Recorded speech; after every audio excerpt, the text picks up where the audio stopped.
दोस्तों नमस्कार। शाम की चाय के साथ 10 इम्पॉर्टेंट करंट अफेयर सेशन में आपका स्वागत है। तो चलिए स्नैक्स के तौर पर लेते हैं पहले इम्पॉर्टेंट करंट अफेयर को। विश्व बैंक ने हाल ही में गंगा पुनरुद्धार कार्यक्रम के लिए कितने करोड़ डॉलर की सहायता राशि मंजूर की है?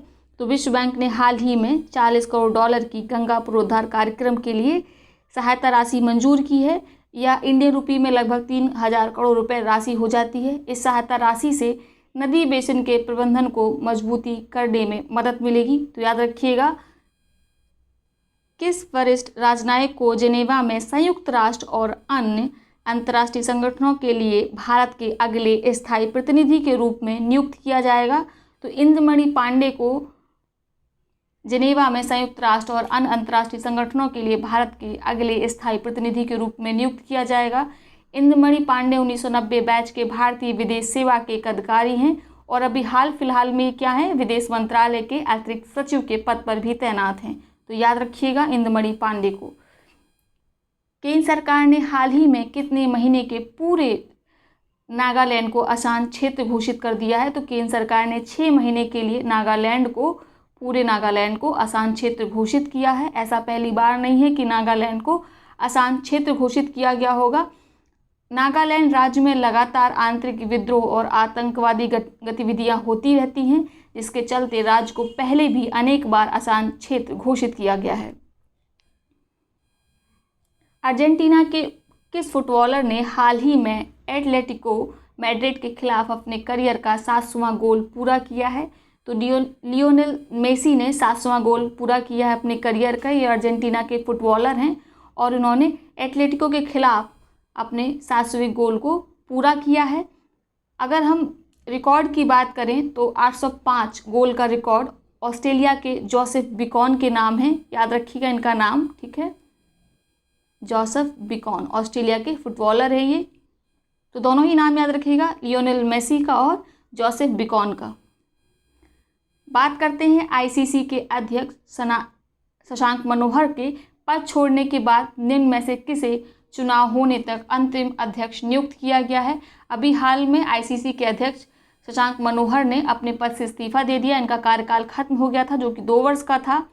तो इनके स्थान पर जो आईसीसी के डिप्यूटी चेयरमैन थे इमरान ख्वाजा, उन्हीं को अंतरिम अध्यक्ष नियुक्त किया गया है जब तक अगले अध्यक्ष पद के लिए चुनाव नहीं हो जाते हैं। तो याद रखिएगा आईसीसी के अंतरिम अध्यक्ष के लिए नियुक्त किया गया है इमरान ख्वाजा को। हाल ही में किस संस्था ने भारत के 6 राज्यों में शिक्षा में सुधार हेतु लगभग 3700 करोड़ रुपए की ऋण मंजूरी प्रदान की है? तो विश्व बैंक ने स्टार कार्यक्रम के तहत 3700 करोड़ रुपए के ऋण की मंजूरी प्रदान की है। इस राशि की सहायता से स्कूली शिक्षा की गुणवत्ता में सुधार किया जाएगा और स्कूलों के संचालन में भी सुधार लाया जाएगा। ये 6 राज्य कौन से हैं जहाँ पे कार्यक्रम लॉन्च होगा, स्टार कार्यक्रम, या ये धनराशि खर्च होगी? तो वो हैं हिमाचल प्रदेश, केरला, उड़ीसा, राजस्थान, मध्य प्रदेश और महाराष्ट्र। याद रखिएगा।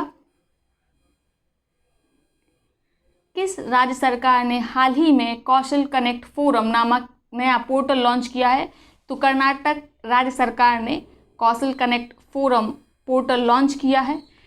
यह पोर्टल नौकरी की तलाश करने वाले व्यक्तियों को और नौकरी देने वाले नियोक्ताओं को एक मंच पर लाएगा। तो याद रखिएगा कौशल कनेक्ट पोर्टल, कर्नाटक सरकार।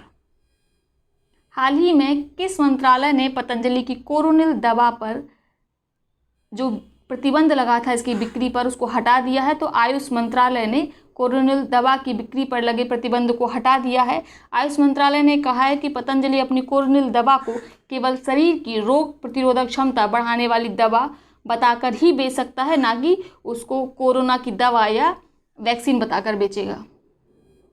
तो याद रखिएगा प्रतिबंध किसने हटाया है? आयुष मंत्रालय ने। केंद्रीय मंत्रिमंडल ने उत्तर प्रदेश के किस शहर में हवाई अड्डे को अंतर्राष्ट्रीय हवाई अड्डे के रूप में घोषित किए जाने की स्वीकृति दे दी है? कुशीनगर हवाई अड्डे को अंतर्राष्ट्रीय हवाई अड्डे के रूप में परिवर्तित किया जाएगा।